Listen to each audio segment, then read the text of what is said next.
చిన్న చిన్న గుడుల కానుంచి పెద్ద పెద్ద గుడుల దాకా ఎక్కడికి పోయినా భక్తులు దోషినంత కానుకలు హుండీలే వేస్తుంటారు. కోరిన కోరికలు తీరినోళ్ళు మొక్కుకున్నన్ని పైసలో ఎండో బంగారమో అప్పచెప్తారు.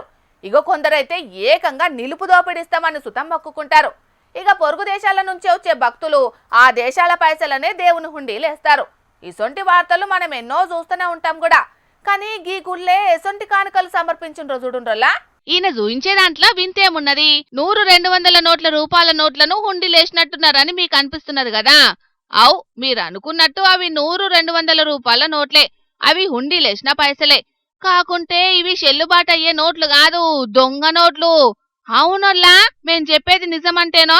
పట్నంలా కర్మన్ ఘాట్లున్న హనుమాన్ ఆలయ హుండీని ఇయాల లెక్కబెట్టే పని ముంగటేసుకున్న అధికారులకు ఈ డూప్లికేట్లు నోట్లు దొరికేటాలకు నోరెళ్ళబెట్టినంత పనైంది. మరి కాదానుల్లా, ఏకంగా దేవునికే దొంగ నోట్లు కానుకగిచ్చిండ్రంటే వాళ్ళని ఏమనుడు చెప్పుండ్రి.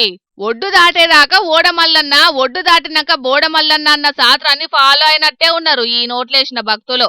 దేవుడు మా మొరను ఆలకించి కోరిన కోరికైతే తీర్చిండు. ఇక దేవునికి మనమిత్తమన్న లంచం కూడా ఇయ్యాలి గాని అదేదో అక్కడికి రాని దొంగ నోట్లయితే అయిపాయే. దేవుడేమన్నా మనల్ని అడిగేదున్నదా? మనల్ని గిట్లెందుకు ఇచ్చిండ్రని బెదిరించేదున్నదా అని అనుకున్నారో ఏం పాడో గాని మొత్తానికైతే దొంగ నోట్లతోటి మనుషులనే కాదు, ఆఖరుకు దేవుళ్లను సుతం మోసం చేసే మోతవర్లు తయారైతున్నారని అనబట్టిండ్రు ఈ ముచ్చట తెలిసిన భక్తులు. ఇంకొందరేమో ఇయాల ఒక్కనాటికే అయిపోయేది కాదు, రేపు దేవుడు మీకు అంతకంటే నష్టమయ్యేటట్టు చూస్తాడని శాపనార్థాలు పెడుతున్నారు. కానీ అసలుకు అవి దొంగ నోట్లు అని తెలిసే ఈ పని చేసిండ్రో, లేకుంటే వాళ్ళు సుతం ఎక్కడో మోసపోయి ఇవి నిజం నోట్లే అనుకుని దేవుని హుండీ లేచిండ్రో ఆంజన్న స్వామికే తెలవాలి పోన్రి.